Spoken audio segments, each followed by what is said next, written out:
లీలామృతం క్లాస్లోకి. So ఈరోజు మనం శిల ప్రభుపాద లీలామృతంలో ఇప్పుడు ప్రభుపాద వారు అమెరికాకి చేరుకున్నారు, అమెరికాలో అడుగుపెట్టేశారు. సో దీని తర్వాత ఏం జరుగుతుంది, మరి ప్రభుపాద వారు అమెరికాలో ఎలా ప్రచారం చేశారు, అసలు ఏం జరిగింది అనే విషయాలు మొదటి నెలలో మొదటి వారాల్లో ఆ విషయాలు ఎంతో ఆసక్తికరంగా ఉంటాయి. అవి మనము ఈరోజు చర్చించుకుందామంట. సో మన చర్చ ఆరంభించే కన్నా ముందు మంగళాచరణ చేసుకుందాం. ఓం అజ్ఞానతిమిరాంధస్య జ్ఞానాంజనశలాకయా చక్షోరున్మిలితం యేన తస్మై శ్రీగురవే నమః. శ్రీచైతన్యమనోభీష్టం స్థాపితం యేన భూతలే స్వయం రూపః కదా మह्यं దదాతి స్వపదాంతికం.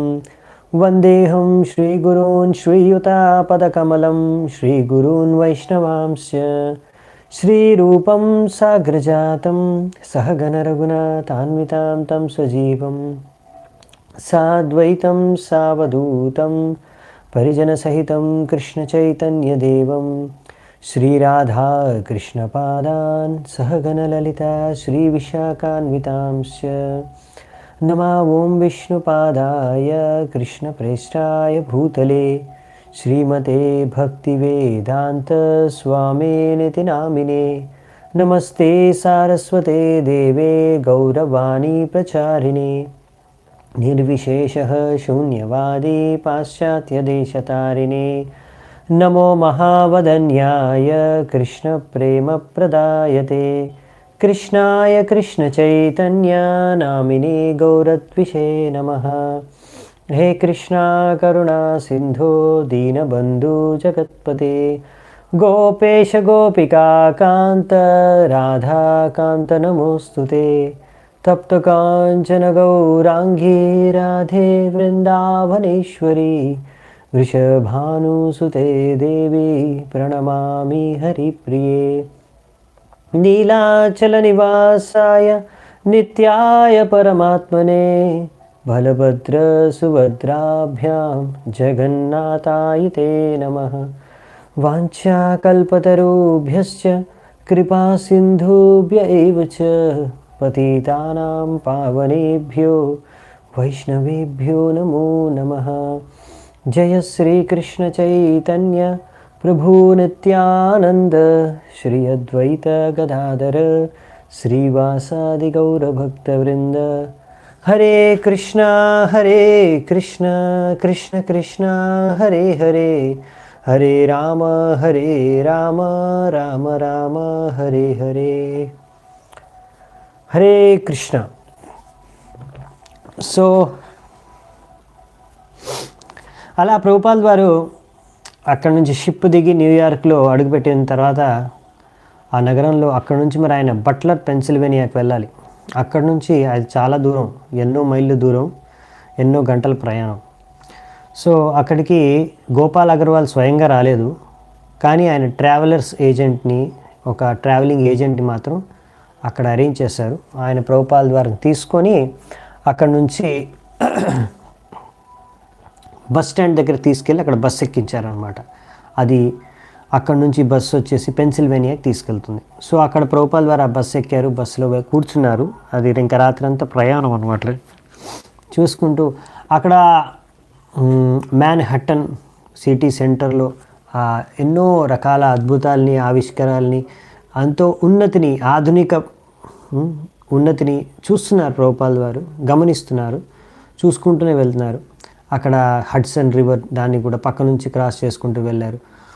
అక్కడ బ్రిడ్జు, ఇంకా అక్కడ ఎన్నో భవనాలు, పెద్ద పెద్ద స్కై స్క్రాపర్ బిల్డింగ్స్ అన్నీ చూస్తున్నారు. ఎందుకంటే ప్రభుపాద వారు ఎప్పుడూ అమెరికాని చూడలేదు, ఫస్ట్ టైం వచ్చారు.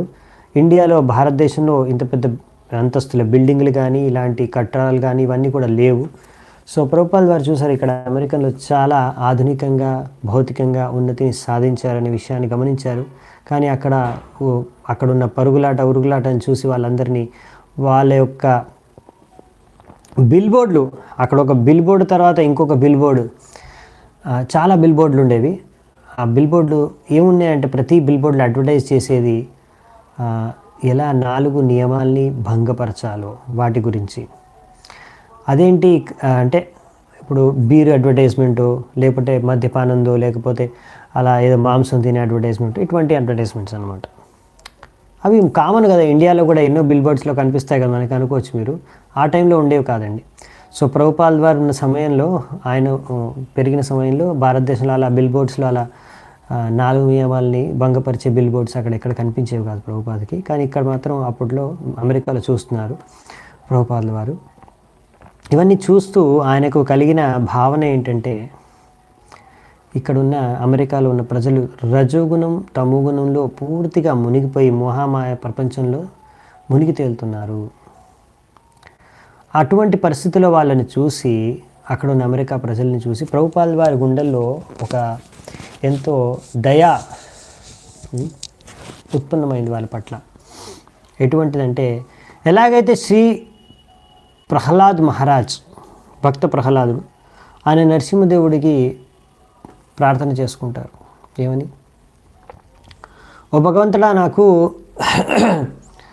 అలా హిమాలయాల్లో వెళ్ళి యోగులు ఎలా అయితే నీపైన ధ్యానం చేసుకుంటారు అంటే, అలా ఏకాంతంలో వెళ్ళి ప్రజలందరికన్నా దూరంగా ఏ గడువుల్లోకో, కొండల్లోకో, కోనల్లోకో, అటువంటి హిమాలయాల్లోకి వెళ్ళి ఒక్కరక్కడ నీపైన ధ్యానం చేసుకొని అలా ముక్తిని పొందుతారో, అటువంటి ముక్తి కానీ నాకు అవసరం లేదు. ఎందుకంటే ఇక్కడ మొత్తం వీళ్ళందరూ ఇంతమంది బద్ధజీవుల్ని ఇలా వీళ్ళందరూ కూడా ఇటువంటి అనర్థాలతో, రజోగుణ తమోగుణ ప్రభావంతో మోహమాయంలో మునిగి తేలుతున్నారు. జన్మ మృత్యు జరావ్యాధి చక్రంలోనే తిరుగుతూ ఎన్నో కష్టాలు అనుభవిస్తూ, మీకు దూరంగా ఎన్నో బాధలు పడుతూ ఈ భౌతిక ప్రపంచంలోనే ఉండిపోతున్నారు. వీళ్ళందరికీ ఎలా ముక్తి కలిగేది? అది నా యొక్క తపన, అది నా యొక్క చింతన. నాకు ఎప్పుడు సంతృప్తి, మనశ్శాంతి అంటే వీళ్ళందరికీ కూడా ప్రచారం చేసి, వీళ్ళందరినీ కూడా నాతో పాటు భక్తులుగా తయారు చేసి, వీళ్ళందరూ